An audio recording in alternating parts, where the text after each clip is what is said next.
Every morning at 7:30, he sat on the same bench, reading his newspaper, waiting for his bus. Nobody knew who he was, until a young soldier in uniform passed by and noticed that gleaming detail in his old bag. That moment changed everything. Welcome to the Human Stories. Before we begin this powerful story, tell us in the comments which city you're watching from today. And if you believe stories like this should never be forgotten, hit that subscribe button. These stories matter. The winter morning chill had fogged the windows. At the bus stop on one of the city's busiest streets, he sat on the same bench as always. Frank Morrison, that's what the neighborhood folks called him. 78 years old, white-haired, quiet. In his hands, the same newspaper every morning, the Daily Herald. His glasses perched on the tip of his nose as he read the headlines. Beside him sat an old leather bag, once brown but now faded to almost gray. Its clasps were broken, its strap mended countless times. For 40 years, the same routine. Arrive at 7:30, catch the 8:15 bus. Never complained, never spoke much. Even when the bus ran late, even in snow, even in storms, he'd be there. The neighborhood had grown accustomed to his schedule. Some would say, "Morning, Frank," and he'd nod slightly. That was it. That morning seemed like any other, cold, quiet, routine, until a young soldier in military camouflage approached the stop. Private First Class Michael Rodriguez, 22 years old. Stationed at Fort Braxton in North Carolina, on leave visiting family in Richmond, Virginia. His uniform was crisp, his boots polished. He carried the pride of a newly graduated soldier on his shoulders. When he reached the stop, he noticed the old man. Normal, ordinary sight. Every city had grandfathers like this.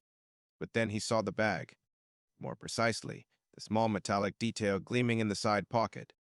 At first, he wasn't sure. Maybe it was just a trick of the sunlight, but as he moved closer, his breath caught. It was a medal, a military medal, and not just any medal. The Bronze Star with Combat V device. Michael's heart raced. He'd learned about that medal in basic training. Very few had been awarded during Vietnam, only to those who served in combat and showed extraordinary valor. It was a legendary decoration. And now, that medal was sitting in this old man's bag. Michael approached, his steps slowing. "Excuse me, sir," he said, his voice trembling slightly. "That medal in your bag, is that from Vietnam?" The old man looked up from his newspaper. His eyes, behind wire-rimmed glasses, met Michael's. A long silence. Then he simply nodded. "Yes, son." "Which unit were you with?" The old man folded his newspaper, slowly placed it on top of his bag. "Honest Cavalry Division, Air Mobile." His voice was low, but every word came out clear. "Where are you stationed now?" "Fort Braxton, 82nd Airborne," Michael said, his voice now filled with respect. "Sir, that operation, we studied it in military history. It was brutal." Frank Morrison looked down. "Books don't tell everything, son." Michael hesitated. "What do you mean?" "I was 20 years old," the old man said, his voice drifting to distant memories. "Just like you. Young, proud, ready to die for my country. But seeing death is different, and pulling someone back from death's grip, that's something else entirely." He opened the side pocket of his bag. From inside, he pulled out a yellowed photograph. 8 young soldiers, arms around each other's shoulders, smiling. In the center was the younger version of the man sitting on the bench. "When this photo was taken," he said, "there were 8 of us. Only 5 made it home." Michael's eyes scanned the photograph. "What was your story, sir?" The old man remained quiet for a long time. Then, as if making a decision with himself, he began to speak. "July 15th, 1969. The A Shau Valley. Our squad was sent to extract wounded Marines from a downed chopper. Charlie had them surrounded. Command said, 'No one goes in. Too dangerous.'" He paused, took a deep breath. "But I went anyway, alone. In the dead of night, I crawled 2 miles through enemy territory. Found the Marines. One was bleeding out, the other was in shock. I carried one on my back, supported the other. Took us 8 hours to get back. Gunfire, mortars." Michael couldn't find words. "And you made it?" "Saved both of them. But I took shrapnel here," he said, pointing to his left leg. "That's why I limp now, for 50 years. Michael's eyes welled up. "Sir, that's an incredible story. Why doesn't anyone know?" The old man smiled softly. "Because you don't need to tell people you're a hero, son. You just need to live like one." Just then, the bus arrived. Frank stood up, shouldered his bag. "Where are you headed?" Michael asked. "VA hospital. Visiting an old buddy. He's a Vietnam vet too, but he can't speak anymore. Sometimes I speak for him. Before boarding the bus, he turned to Michael. Son, you'll collect your own stories someday. But remember, the best stories are the ones lived quietly. The bus pulled away. Michael stood there, his phone in his hand. He'd been planning to take a selfie at the stop, but he'd forgotten all about it. He just watched until the bus disappeared from view. That night, Michael called his grandfather. Grandpa, he said, do you know a Frank Morrison in your neighborhood? Vietnam vet? His grandfather's voice changed. Frankie? Of course I know him, son.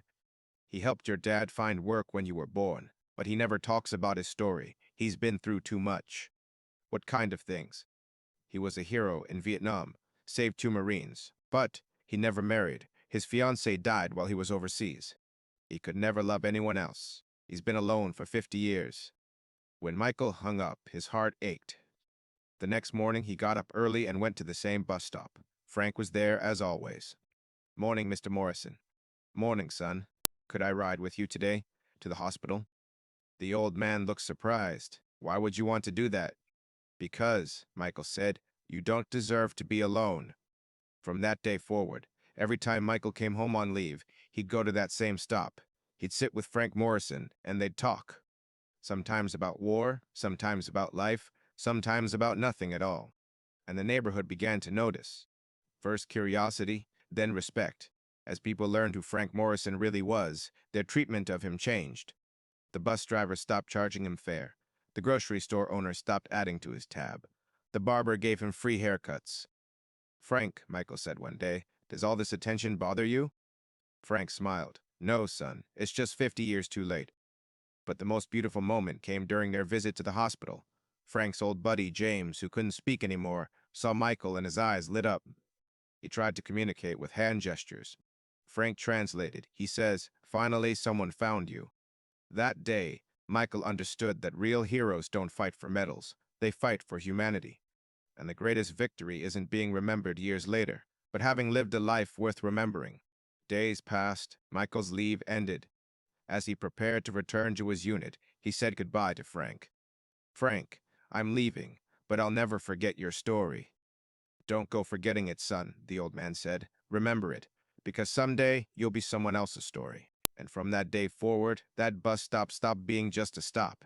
It became a station of hope, respect, and unforgotten heroism. Now I ask you, have you ever met someone like Frank? Someone who carried their heroism quietly for years, never telling anyone, but one day you discovered their incredible story by chance? Share their names in the comments. Tell their stories. Because here at the Human Stories, we believe that real heroes are the ones who live quietly. They don't boast, they don't tell, they just live. And sometimes, a detail we notice by accident shows us how great they really are. Did this story touch you? Share it, subscribe. Let's keep the stories of silent heroes alive. See you in the next story. And remember, sometimes the greatest heroes are the ones quietly waiting at bus stops.